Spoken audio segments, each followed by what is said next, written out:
السلام عليكم، مساكم الله بالخير يا الربع، الفرحة وشلونكم؟ عساكم طيبين. هي والله أنا اليوم طالع، هي والله وعندي ملاحظة بسيطة. هي والله أنا ما أشوف مقاطع حقاتي، كل مقطعين فيه إعلان ودعاية، والله لا استفدت منهم شيء ولا شيء. وش أسوي فيهم؟ والله ازعجني صراحة. كل مقطع من هالقصيرات يجي بينهن إعلان.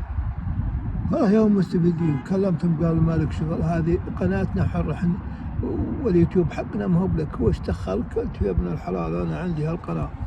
طيب أنا عندي اقتراح يا الربع، اللي عنده شيء يبيني أعلن عنه وحطه في قناتي أحسن من اللي أزعجوني كل مقطعين إعلان ودعاية. يلا وروني وش أسوي لكم إعلان ولا شو أسوي لكم؟ هي والله شكرا.